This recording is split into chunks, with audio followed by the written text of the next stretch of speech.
We are back with the League of the Genuine Conversations. As usual, we take a break with our guest of the month conversation, which is basically a continuation of the big discussion about counterfeits and fakes.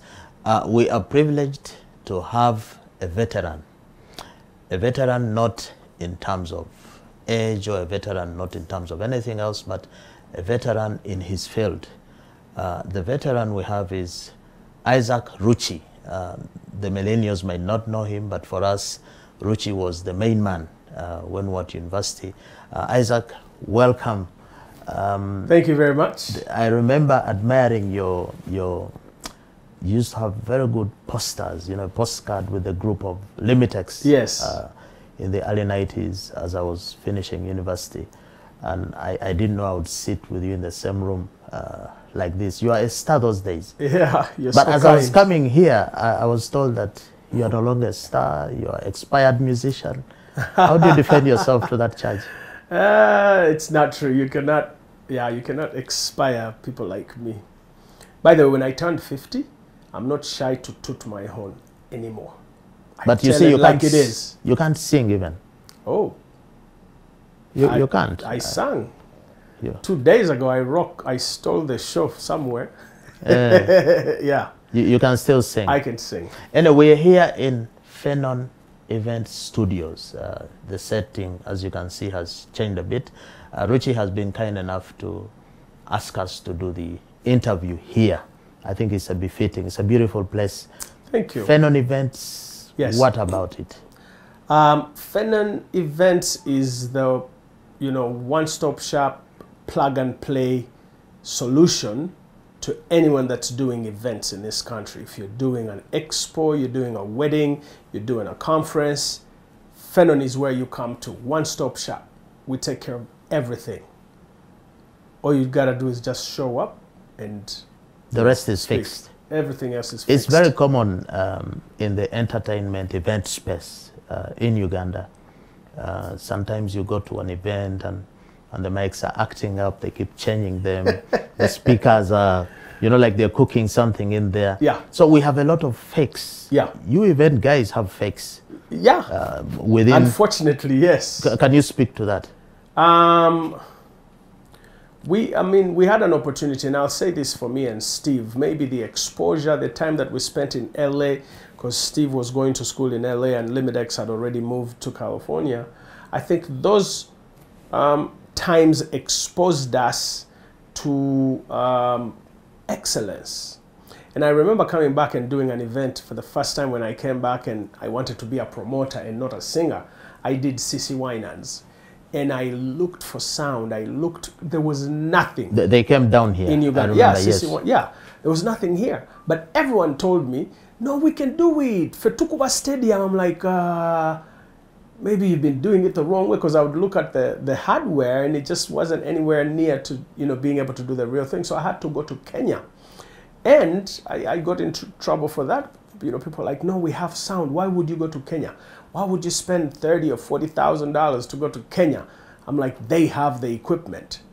And when we did, people are like, the sound did not even come off. The lights, I'm like, it's not supposed to come off. And the revealer had gotten used to that. Just the same way you had said that mics go, south, but it's not supposed to. And that's the difference that Phenon has brought to the marketplace. So you are purveyors of quality, of genuine. Yeah. So I think it's befitting that we've hosted a League of the Genuine Conversation here in a place that promotes genuine. Genuine, yeah, authentic. But let's face it, you've been back in Uganda for many years now. Yes. You are a serial entrepreneur, not yes. killer. So you've done businesses yes. In various areas, but around the entertainment yes. circle. That's where my passion is. And truth be told, fakes, counterfeits have gone on the rise in Uganda. The UNBS made a report some years back, and the report was saying about 60%, 55% of products on the market were fake. How has this affected the music industry? Oh, it has crept into the industry as well. It's prevalent. It's everywhere. I mean, now for us, when you talk about fake, you know, like in the music, it's what many have put into a category of what we would call bubblegum music. Bubblegum. Yeah. What's bubblegum?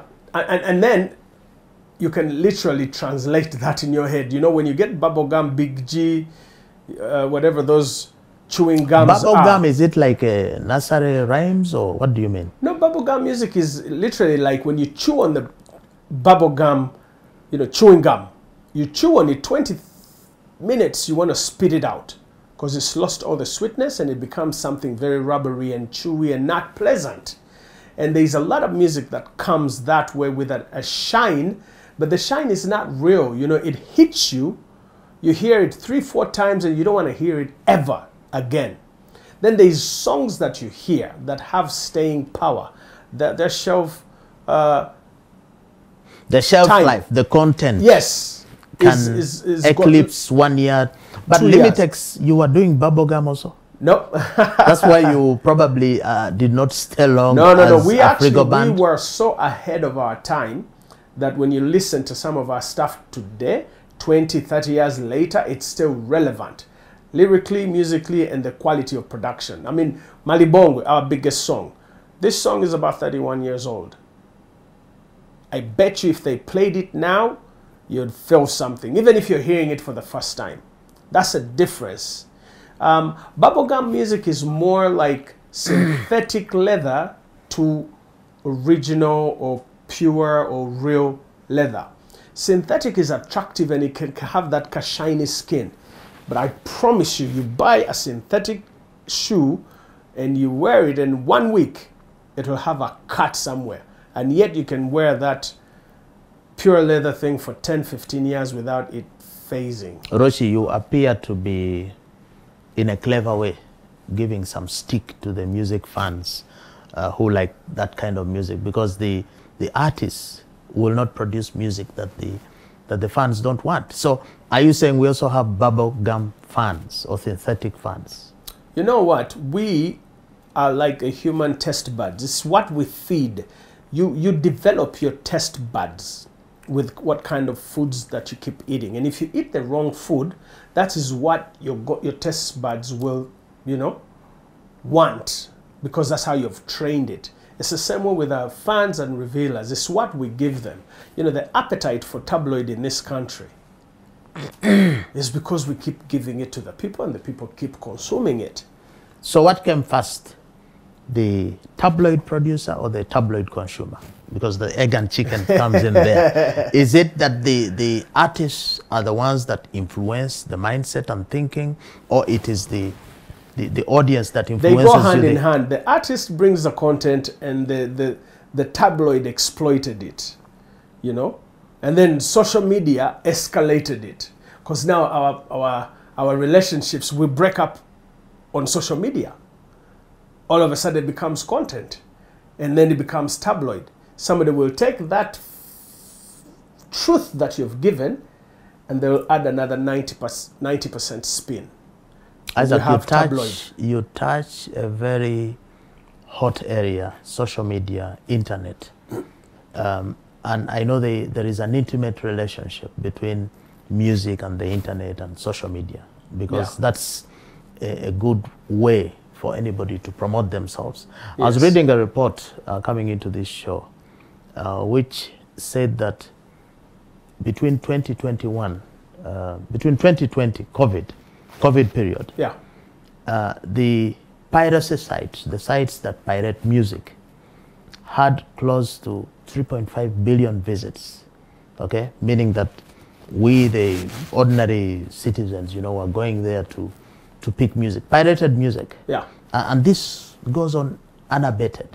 So you think that in music, we, the fans, have a penchant for fake? We don't want to go to the original Rucci. We'd rather go and steal from some site, steal your music. Is that a trend that you see? Yes and no. There is also the lack of readily available Genuine music. Genuine music or genuine channels that are compatible with how we trade. Some places are still operating with credit card. But in Uganda, you almost cannot live without mobile money. So, but that trend is going to change, and when it changes, I think it's going to affect and reduce even on the number of fakes. Because when you really seriously think about it, you probably pay the same amount that you're paying on a fake, somebody who's bootlegging or pirating someone's music would be the same amount you're going to pay if you're buying it from a legitimate streaming platform. Now, these are the benefits, and I like to say two-edged sword of the internet coming. The internet came with a lot of blessings, but a lot of curses as well. I'm a big student of, I call it disruptive innovations. When you stay behind, you'll stay behind forever. We've seen, I don't know if I can talk about the banks. They played around with mobile money when it came. They said, how? How can you put your money on a phone, digital? Do you know what happened to the banks? It took them 15 years to realize today the bank is doing exactly what the mobile money people were doing 15 years ago. They're doing today. That is disruptive innovation. If you do not innovate with the times, you get left behind. And this is what is happening to us, even in the music. So but everyone has to pay attention. Don't you think that the moral decadence of us, we humans, and rather than the internet, is to blame? Because the internet, as of its own, has no problem. But it's the way we use it that is causing the problem. You've been talking about the financial inclusion, access to credit cards, and so on. Vietnam is a fairly developed country. I think it's among the top 15 economies in the world.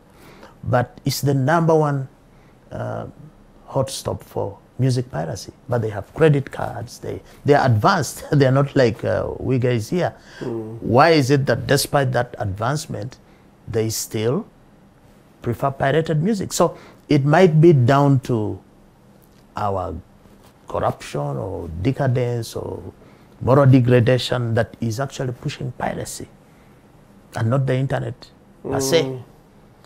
I still see it as two-pronged, because I honestly feel and think that when these platforms are readily available, where you can use your mobile money to buy, where you can use your airtime to buy music, and somebody can translate your airtime into music, you'll find that people will adapt.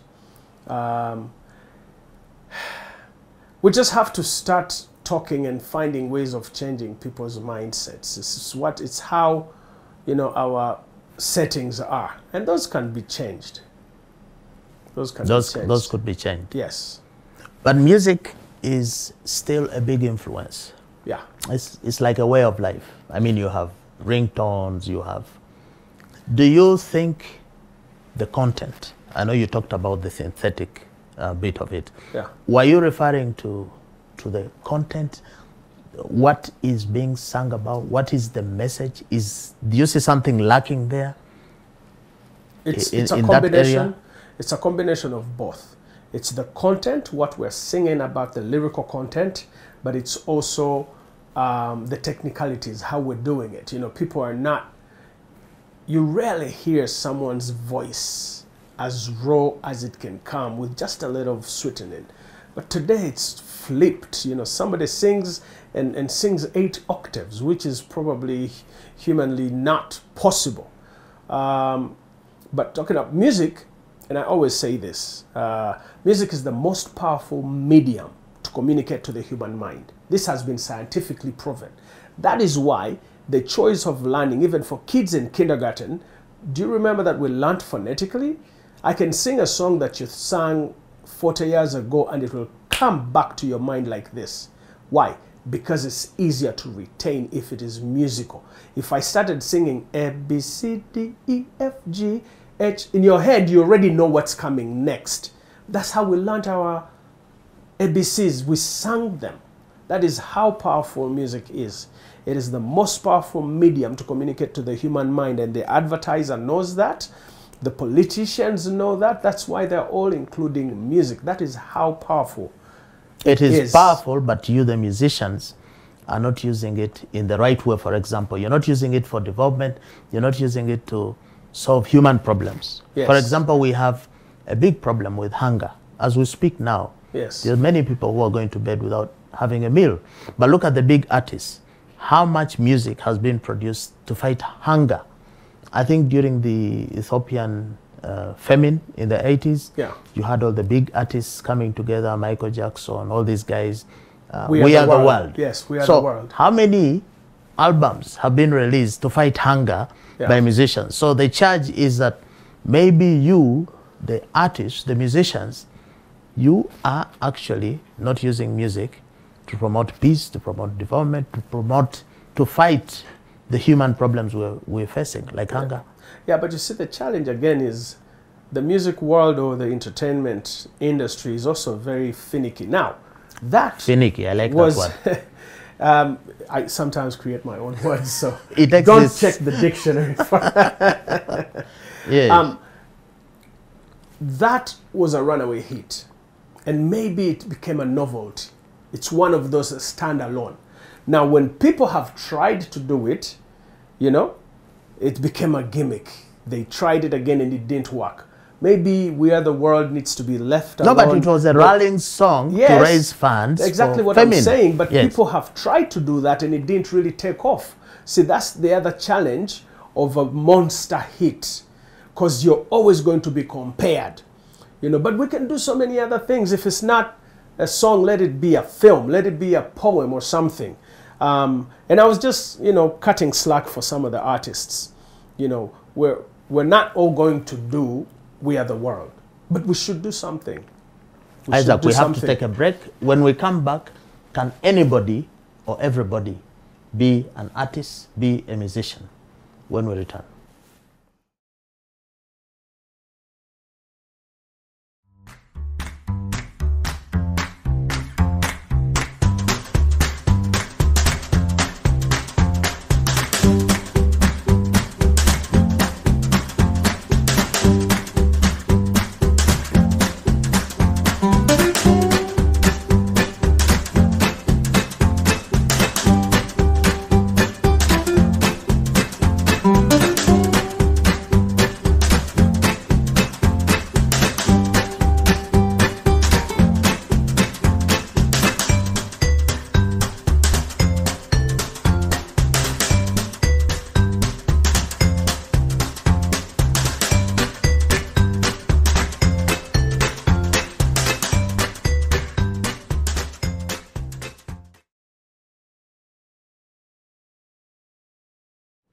We're back with the second segment of our conversation here with Issac Rucci, our guest of the first month of 2022. Issac Rucci is not only an entertainer, but he's also a big man. He's a board member of Next Media Services, the biggest private media network, media house, radio, TV, and everything. Yes. Isaac, before we left, I asked you whether anybody can do music, anybody can be an artist. Why? Because going to school in the 80s and finishing university in the early 90s, music was for failures, really. No parent wanted their child to, you know, get into that. I'm sure you had that, some of that stigma. Yeah. But these days, in almost every home, children are doing music classes, parents are buying musical instruments, pianos, and so on. It's like it is some shining light out there that everybody is trying their luck, they want some fame, and is music for everybody as a trade? Not necessarily, but you can't take that out of people's minds. And technology has not done us justice by making it possible. I can literally make anyone sing and sound good in the studio. That is what So technology. I can be an instant You can pop star or something. You can have an instant hit, runaway hit. But one day, it just takes one day for you to be exposed. And we've seen this happen, you know, with the likes of Milli Vanilli and Black Box. But we used to dance to Milli Vanilli hits. Yes. Those days there in were secondary good songs until So they we're were doing fake exposed. dances or? Well, we didn't know. You know, we didn't know that it, you know, it was until there was a technical glitch in their performance and the CD kept, I think, repeating. And when it came off, How did they do it? Just walk us through that, because how you do it is literally what you would call just miming.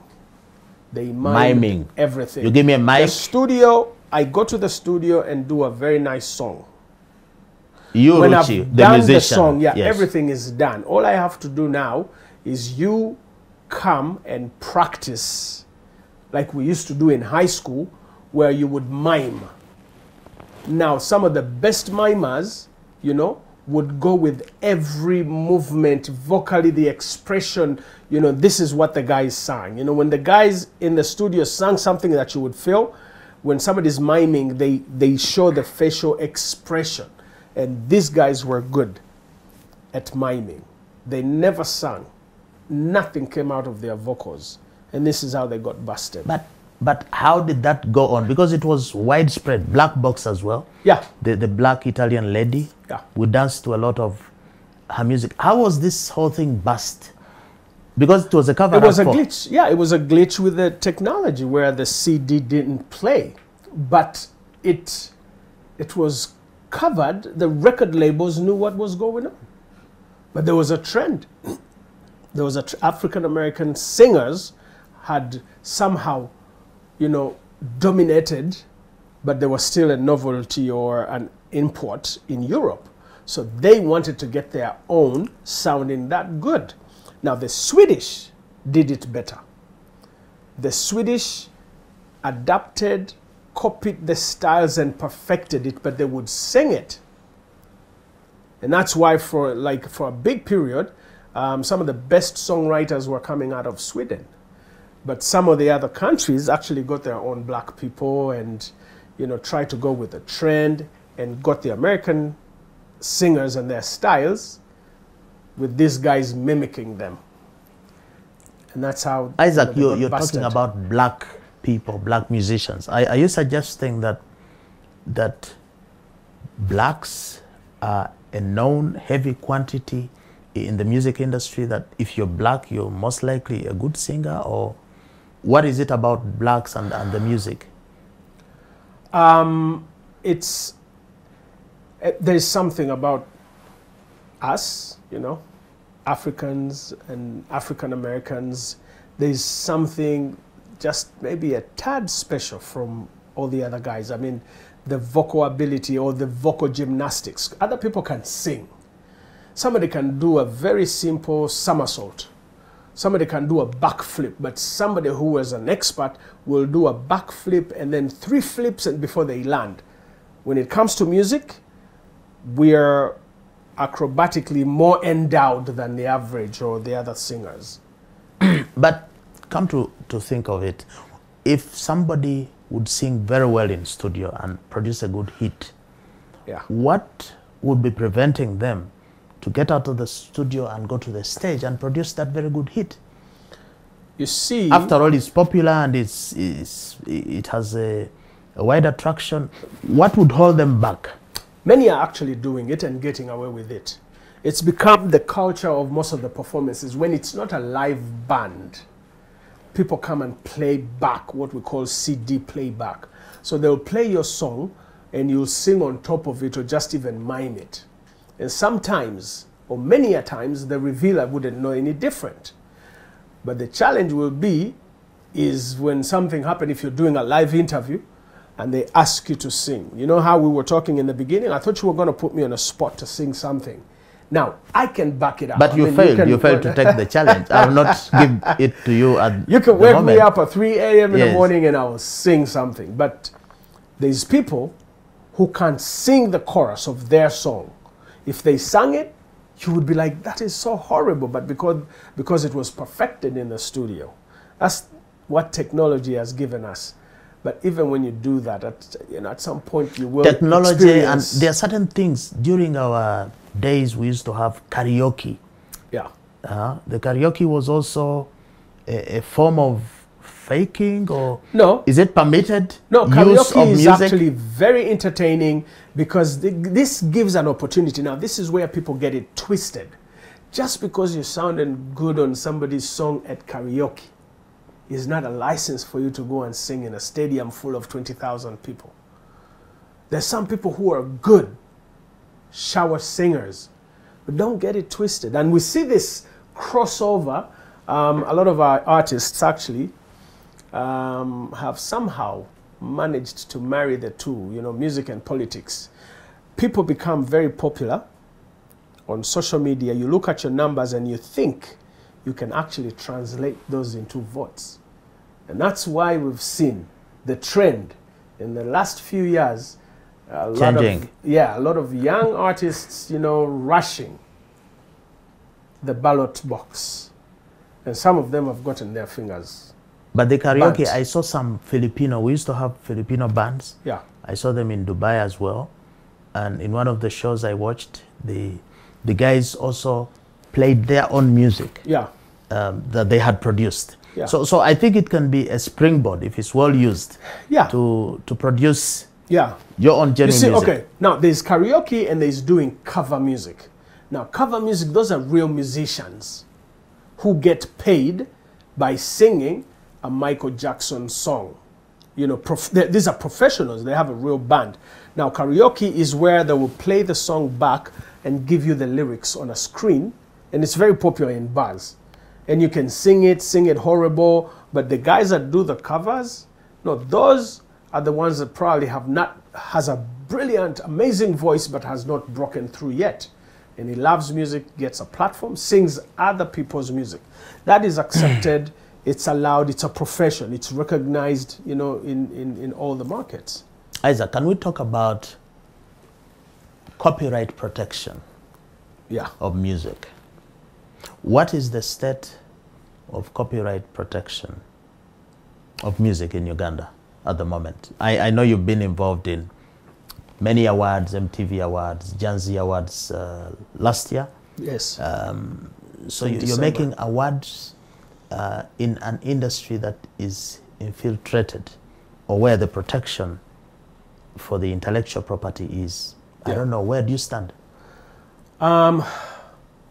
It's very, it breaks one's heart if you're a practitioner, you're a creator, for you to not be able to earn from your creation, and yet you know that somebody else out there is earning from it.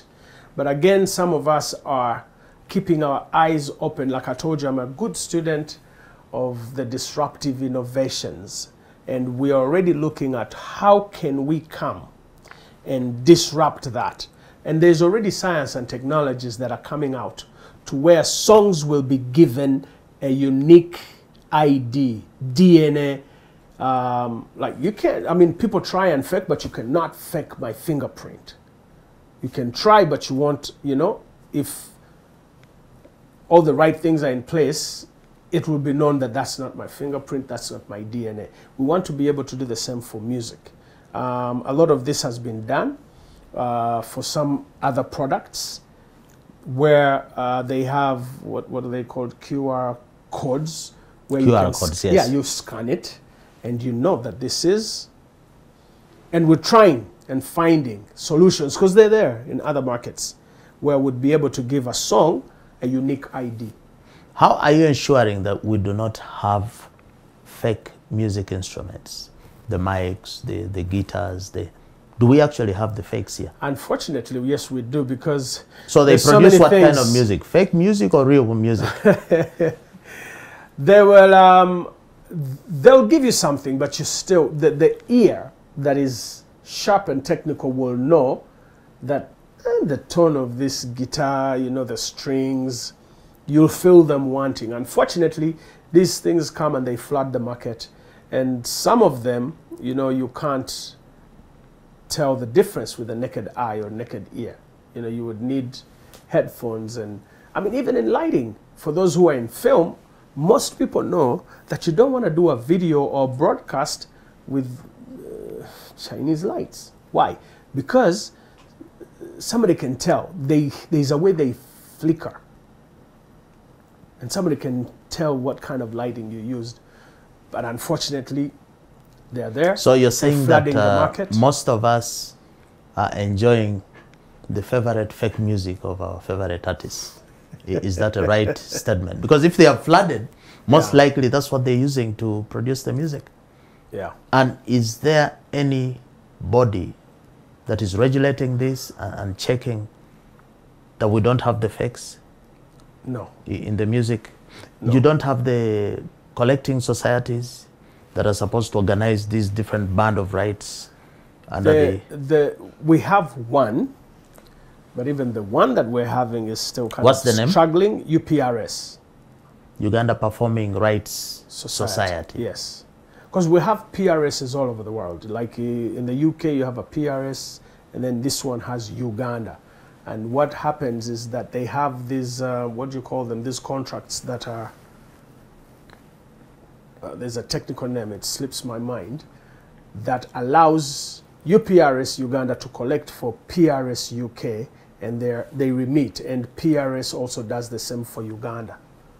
But why can't you organize yourselves? Because you're quite an important part of the economy. In 2017, you contributed more than 3% Yes. to the GDP. That is billions. Yes. And maybe by now you're doing 5% or more. So you're growing. Yes. So why is it that you have enough money in the industry, but you don't have enough organization?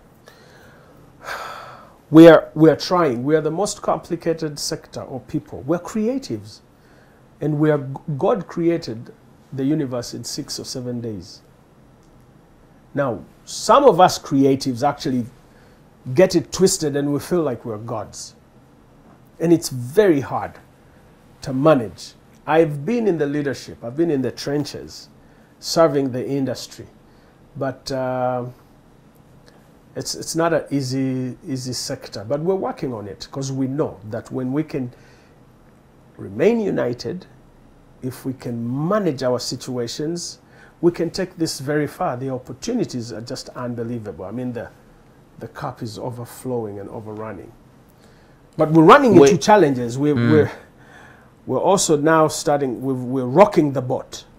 But you're rocking the boat with I saw General Salim Saleh coming in and buying a few catalogs from certain artists. The moment he came in, some publishers, whoever came up and said they have the contracts and they have the rights and blocked everything. Yeah. So you take one step forward and 5 steps back. Yeah. Are you guys... The general is an aficionado of Kadongo Kamu. He loves music and understands and so why are you stopping him from supporting the industry? No, but you see, we're not stopping him. It's the technicalities that are there, that all these things have to be sorted. Now, many years ago, when you think about it, before it became hip to say record label, I know you asked me how many record labels, I don't know if it was off air, but before it became hip to say record label, there was a gentleman called Kasi Ukira.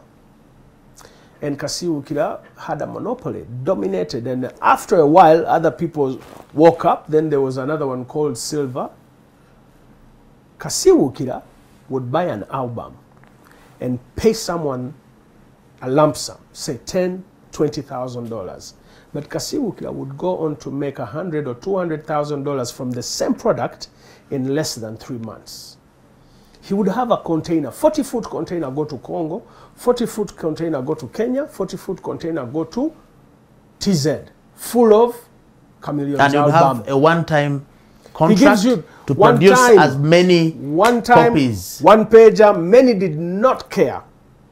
What made sense is the bottom line.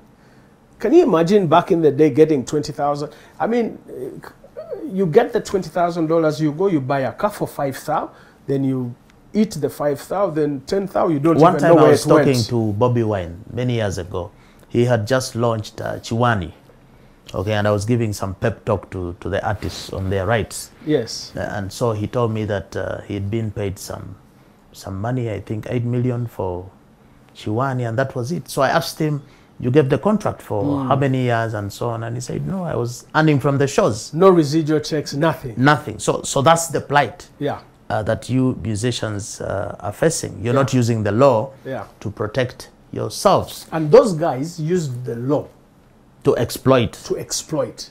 Because what happened in other markets, when you sign a contract, it is specific. The duration, the territory. You know, am I signing for the world? Am I signing for Europe? Am I signing for Africa? For this duration? Yes. On which kind of medium? Yeah. Isaac, we need to take a break. We're going for our last segment, and we're going to be talking about your experience with Counterfeits in and outside the music world. Let's take a break.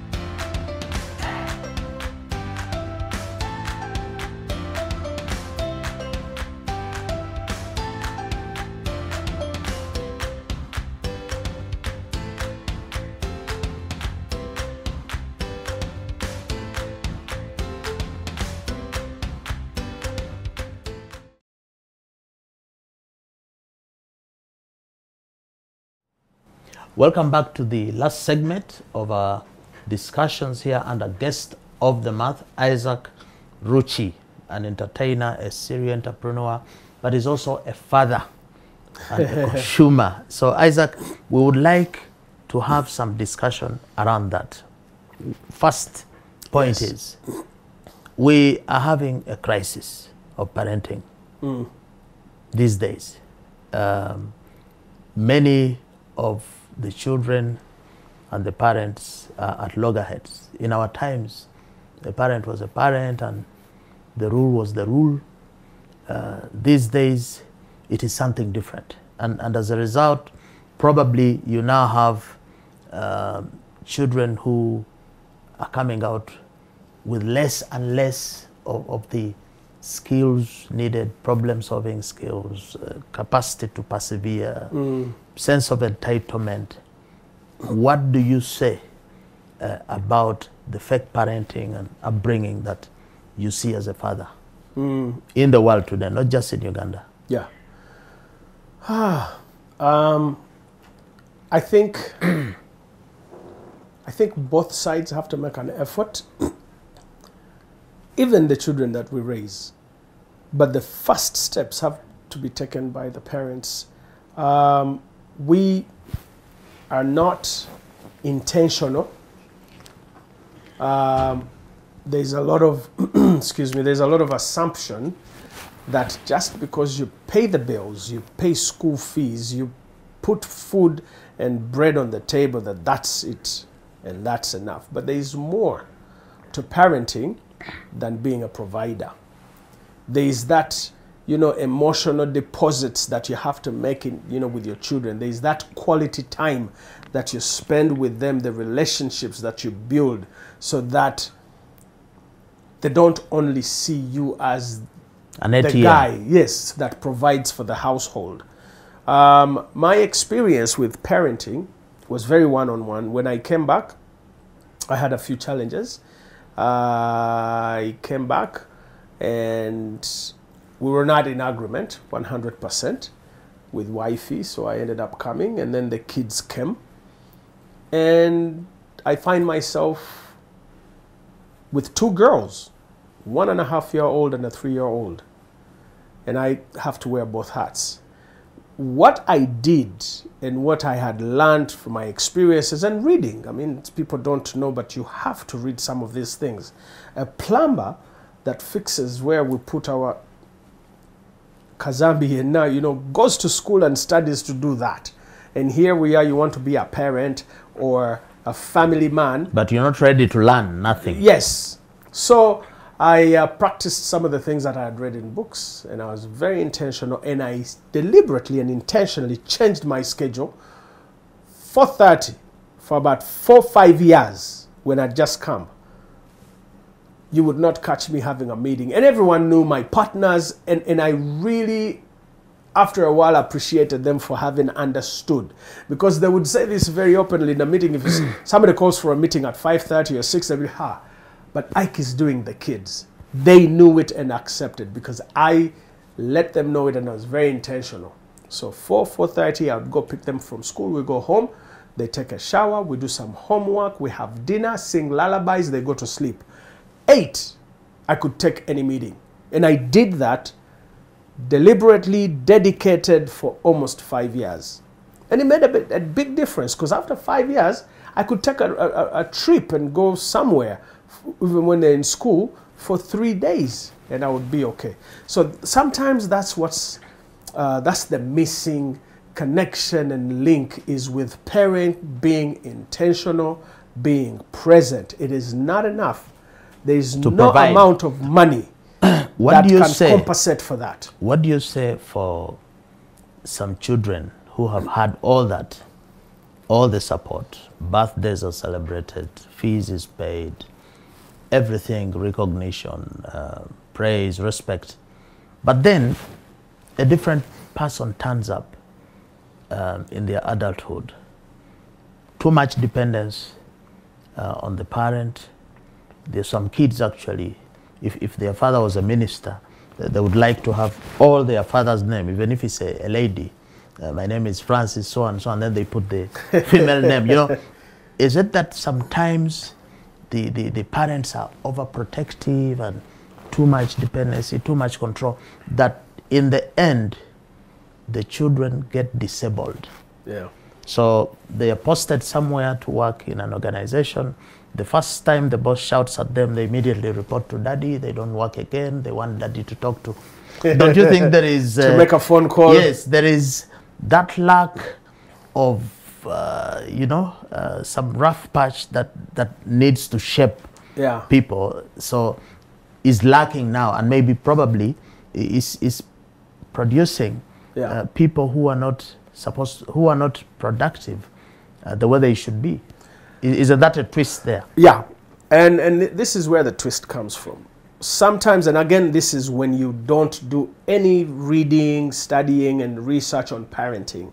We end up trying to do, if you don't balance it, you'll try to do all the things that you were not able to get or give them everything they want. Give them everything that they want. But at some point, you have to give some tough love. I know parents, most Indians do this. They make their children earn.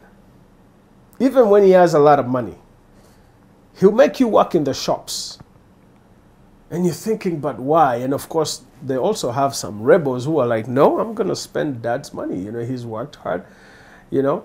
And I think that becomes amplified when children start to grow up and you see these traits where everything was on a silver platter for them. So they know no hardship. So that's why they run to mommy or daddy when something happens in their relationship or in their place of work, you know? So it creates issues. And a lot of the parenting as well is pushing the children into a faking culture. For example, with respect to education, we the parents are pushing the kids for the top grades, for you must pass, you must do this, and in the end it is promoting exam malpractice. A lot of it which is encouraged by the parents. You'll see some parents who will not take their child to a certain school because that school did not get a good number of first grades. You know, that kind of thing. Do you think that we as parents, in demanding for the first grades and the top degrees, we are pushing our kids into faking, cheating, and becoming immoral citizens, if you like? Yeah. It starts from, that demand and very old school way of, this is how we did it, this is how you're going to do it. And yet, the world is changing so fast. and technology is changing so many things. What took 50 years to do back then is taking a year. So we also have to be adaptive. And I really pray and hope, being a big fan and a student of disruptive innovations, I hope something can come and disrupt and innovate the way we learn. Other countries have started. You look at Norway and Sweden, they've started a style of learning where you bring kids, put them in a room, and every corner has a different activity. And the kids will be attracted to things that they resonate with. That's where you start to know that, oh, this is going to be an engineer because of how quickly he puts together the pieces, and boom, before you know it, there's a car. And then somebody on the other side is building a building, and somebody here is drawing, somebody here is doing something. When you identify those things, then you start to encourage them to take that path. I wish some of those things can happen to our traditional ways of learning. Don't you think we should scrap exams altogether? I've read Finland scrapped the no examinations until upper secondary because they thought it's counterintuitive to be subjecting small souls and minds to, you know, the humiliation of saying I didn't get the 100 or 90 bragging rights for somebody who got a better grade. You know, like you're tormenting the child from. I know. There's this exam thing. I was traumatized. I never took my kids to boarding school. I went to Savio. Savio, we used to do exams almost every week. But if you got 78 on this exam, and then the following week you get 69, they will ask you, where is the other balance? On a different exam. It's not even logical. It doesn't make any sense. But this is how traditionally it was done. So I would applaud it if that it happened. Yes. Scrap the exams. I mean, some of the greatest minds of today, of this generation, this gentleman from Tesla, somebody asked him about education and the system and everything, and he's like, no, he started a school. I think his kids and other people's kids, and they have no class, no grade, no exams.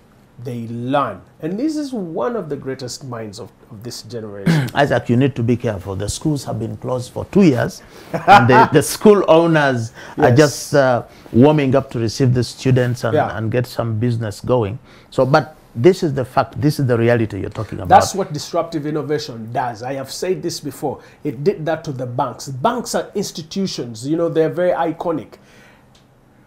There's an iconic symbol of New York, the yellow taxi. When you watch a movie and you see a yellow taxi, you know that's New York. That was disrupted by an app.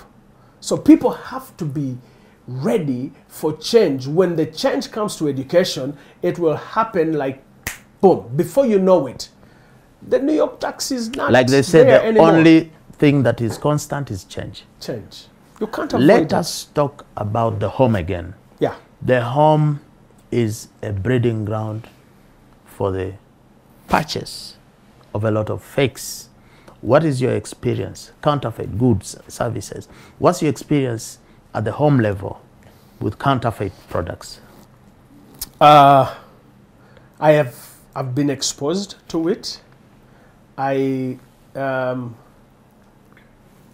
never willingly gone out to buy something fake because I like the original. Can you identify it, differentiate the difference between genuine and fake? For the most part, yes. You try. It's not that, it's not that hard. But when it has happened and we have discovered that this thing is fake, it's falling apart, is because it was done under great deception. And I think we need, as we play our parts as good citizens, we need the powers that be, the regulators or whoever that institution is, to maybe just put in a little more skin to help identify and hold before it gets to the markets, which is a big challenge. Which is a big, is it URSB? UNBS. Yep. URA. Yeah. But there's a feeling that some of we, the consumers, actively look out for fakes. Not necessarily. For example, honey. I was going to say, yes, I was going to actually talk about honey. Yes, what about honey? Honey, what people need to know, there's been a rise and increase on people with diabetes. And people, no one has really done diabetes and honey, how? Now, when you're diabetic, you have to reduce on your sugar intakes. What traditionally people have done is stop taking the processed sugar and take in portions more of the pure form of sugar. So there's people who have recommended that you can take a little bit of honey. Now, you know what is happening with honey? The guys are merciless that do honey. They will take honey that is fake, is sukari guru, I don't know what they would call it. And some syrup. And syrup, a mixture of that. And the color is looking like honey.